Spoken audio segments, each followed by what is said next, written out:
Welcome to MRII's Insights and Innovators podcast, where we talk to top market research professionals to get their inside stories about innovative and enduring best practices. Today's episode is sponsored by L&E Research.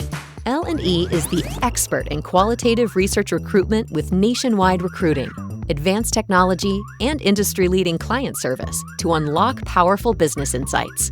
That's why L&E Research is 99% client recommended. Now here's your host for today's episode.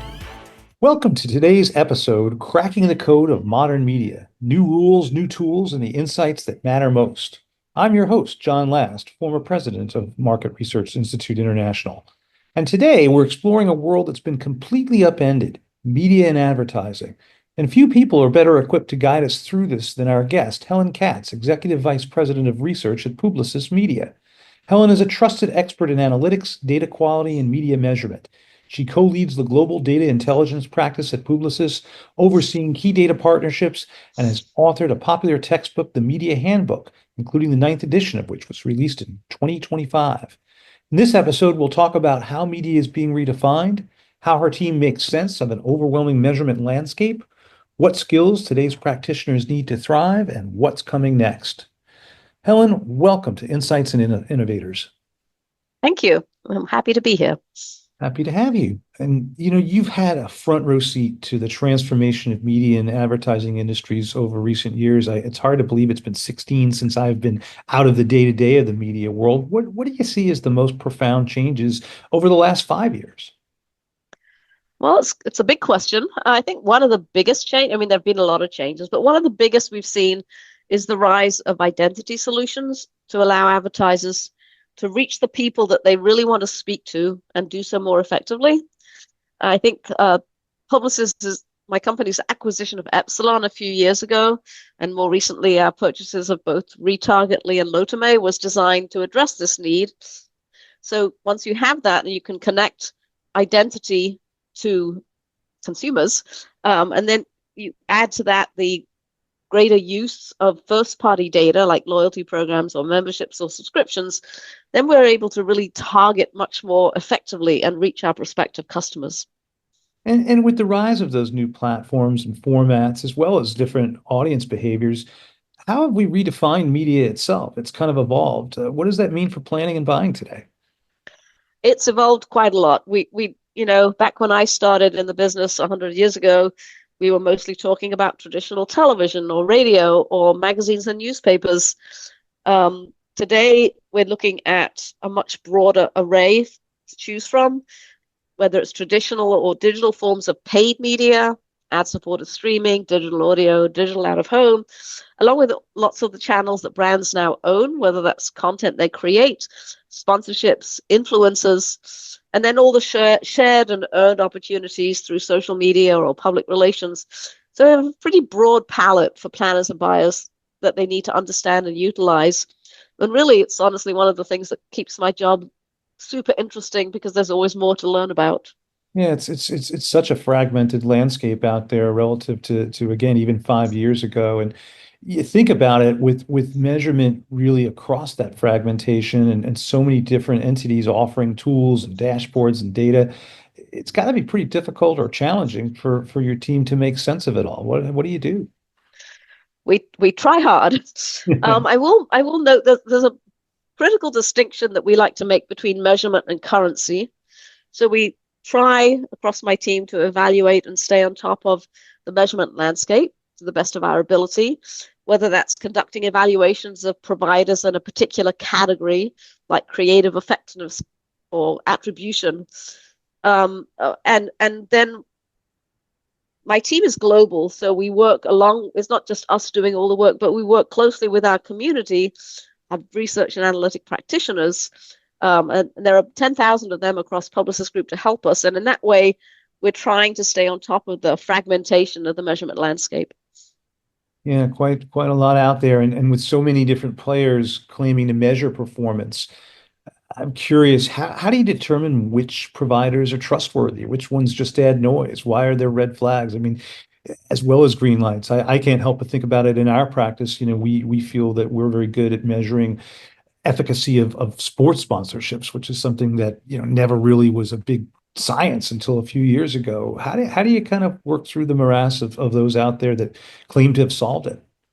It's a challenge. And the good news, I think, is that we don't have to evaluate every company that comes along and says that it can measure performance or increase outcomes. Some of it's happening, honestly, at the brand level or the agency level. They're testing out different providers too. And indeed, that's really one of the best ways to assess a company is to test them. Can they really do what they say? How transparent are they with their methodology? And that's honestly an important differentiator for finding the ones that we will trust. And then there's, things that annoy me personally, which is if a company provides example findings and somehow magically they're all above average or over the benchmark of 100, I start to get a little suspicious on that. Yeah, as opposed to back in my days when it seemed like everyone was below the average threshold, and it drove us crazy from a media property standpoint.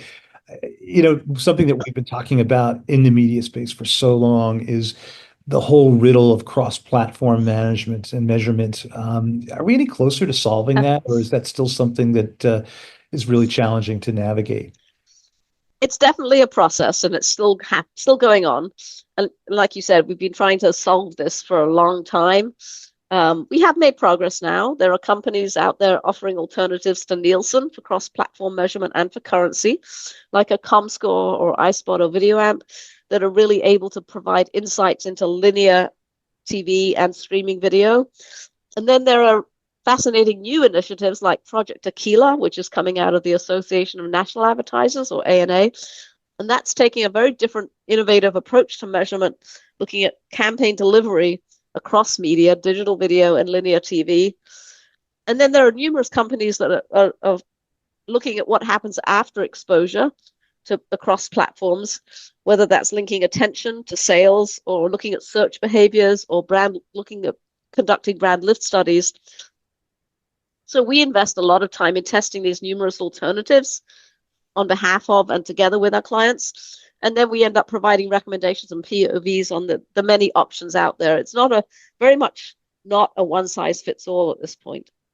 Yeah, I guess it's healthy for the industry to some extent, given, just so much legacy currency that I always often kind of bristled at to think that it was being accepted as gospel. And it goes back to another topic that always kind of irked me when I was on the media side itself. And that's the whole aspect and state of engagement metrics. Lots of people obviously suggesting that they've solved that as well. But even more basically, the emphasis that continues to be placed, it seems, by some on reach and on GRPs by extension without really understanding the quality of those eyeballs. I continue to aggressively advocate that engagement, elusive engagement measurement tactic. How do you solve for that? I'd love to get your perspective on it. Again, I think you bring up a good point. Engagement can be defined many different ways and therefore measured in many different ways.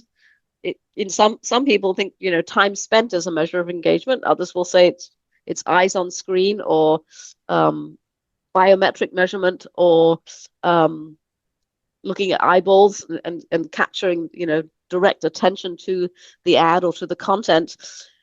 Again, it's, I think, not so much the eye in the eye of the beholder, but we have to look at it. We have to tailor our engagement measurement to the specific challenge at hand, because again, like I said earlier, it's just not a one size fits all. Yeah, no, something that again I think is an interesting puzzle to continue to solve. I often sometimes try to define it when we have custom engagements as understanding alignment with what the creative brief is even trying to convey. And I know that's tougher in certain environments than others, but another conversation for another time, probably. And you've had an interesting vantage point, obviously, both from the agency side as well as the academic side. As we think about a lot of the people who listen to this series, they're looking to really upskill themselves. And what in your mind are those critical skills that you think research and media professionals need to have to stay ahead in today's world? I would actually say, and maybe it reflects that I've been in the business a long time, the critical skills are probably not that different today from what they were 10 or 20 years ago. And I kind of bucket them into three areas that that a person needs to hone to stay ahead. And the first one is curiosity. as we've said, it's an ever evolving space. And if you get bored with it, or you no longer care about how and why people use all the different forms of media available to them today, you're probably shouldn't still be in this business. So that's number one. Number two is passion. Again, it's very easy, I think, to start to feel cynical that there's no simple answers or solutions. There's no easy button. But to me, the reality is because it's not that simple, you have to be passionate about wanting to help solve the problems and help our brands, our clients, reach consumers through media. And then the third one, again, maybe a little old-fashioned, I would say the third critical skill is an understanding of the fundamentals. And I think it's important for researchers and media professionals to understand some of those basics in media. Things like, what does reach really mean? And, are we talking, it's unduplicated audience, right? Right. Or that something as basic as reach times frequency equals gross rating points or impressions. And that often gets lost in the sort of not the chaos, but the morass of information and data that we're faced with. We sometimes skip over those fundamentals that I think are still true today in terms of understanding how our ads can influence people's buying decisions. Yeah, and that's what the media handbook has always been about. I still remember some of the earlier editions of that. I still cover the fundamentals. Yes, that's good to see for those of us who are veterans in this space. Again, thinking about that next generation of media professionals, we can't ignore the elephant in the room, which is just this whole fascination and emphasis on automation and AI and constant disruption. How do people need to kind of be prepared for that? I mean, there are huge benefits from automation and AI, and especially from an efficiency standpoint. Using AI to look across and over and inside consumer trends within seconds or minutes rather than hours or days, that's hugely helpful. My team is using AI to help write software code to analyze vast amounts of data. And it can really help to streamline processes and make sure there's greater consistency in them so that even if the results are different, the approach to get there is valid and reliable. I've actually heard, and I didn't make this up, AI is described, or the introduction of AI is described as being similar to when Excel was first introduced way back when. It is a tool, and it's an enabling tool so that our planners and buyers can focus more on the insights and implications rather than investing hundreds or thousands of hours looking at rows in a spreadsheet. Yeah, no, it's something that obviously we can't move a foot in this space without hearing about. So kind of sorting through it and giving it perspective is really critical. To talk about, if you will, the obvious evolution as well from the client provider perspective. How has the role of research and insight shifted in those areas? Are you being asked to do things differently or in different emphasis? I think I would say that clients are just as actively engaged in research as we are. They're certainly as interested, and they want our help to help them, like I said, deliver their messages to their customers or their prospects. And many of them, I feel fortunate actually at Publicis, because many of our clients will lean in to test new approaches or vendors, either individually or through tests that we set up, like pilot tests that we set up across clients. So I don't know that there's been a huge shift, but there's been an evolution of the questions asked as our knowledge bank grows. I mean, we still get asked some of the same questions like, when will my ad wear out? Or what's the optimal number of impressions I need for my campaign? But we also get more nuanced interest and questioning in terms of, how do I mid-campaign optimizations, or understanding the frequency patterns over the course of a long campaign. And that, again, always makes it more interesting. So I think generally clients are as interested as we are in this whole research area. It's funny you talk about wear out. It reminds me of one of my favorite, and maybe one of the only jokes I've ever heard about media research, and that was the one about the brand manager that went and complained to their agency that their campaign was wearing out. They were concerned of that, and the agency had to subtly remind them that it's still in test. They're just so involved with it. That's a good one. Yeah, it's an old one, I think, too. Yes. Again, given where we are and given what you've seen and been a part of over such an impressive career, if there was one thing that you could change or fix in the ecosystem of media and advertising measurement and research right now, what would it be? I think it's a great question. I think it really would be to change the assumption that we have a single answer to every question. I mean, in some ways, it's like I wish we did, but at the same time, I'm glad we don't, because there are many questions and they can be answered in many different ways. And we even with the use of AI, we don't just have the immediate perfect answer by typing it into ChatGPT. You have to think about it more carefully, more thoughtfully, to continue to make progress to get to the answers. Yeah, and I guess it's good in some ways that there isn't a singular answer, because that keeps everybody on their toes to think out of the box. Exactly. Yes. Yes. So last question, as we're kind of right up on the end of our time here, and you think about the future, what are you most excited about? I am always excited about the next generation. So in this, right now we're spending a lot of time and have a lot of curiosity about the Gen Alpha generation and how they are consuming media in terms of, which media, when, where, why, how, and how is it different than previous generations.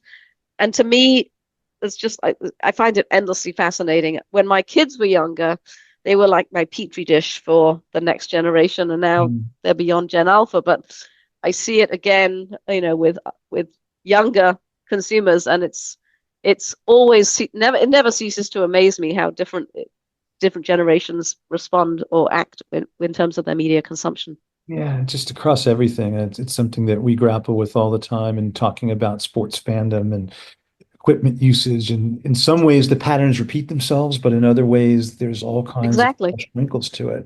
Yes. It's been great having you on the podcast. So much to learn. We could probably go on for another 45 minutes, but we like to keep these tight.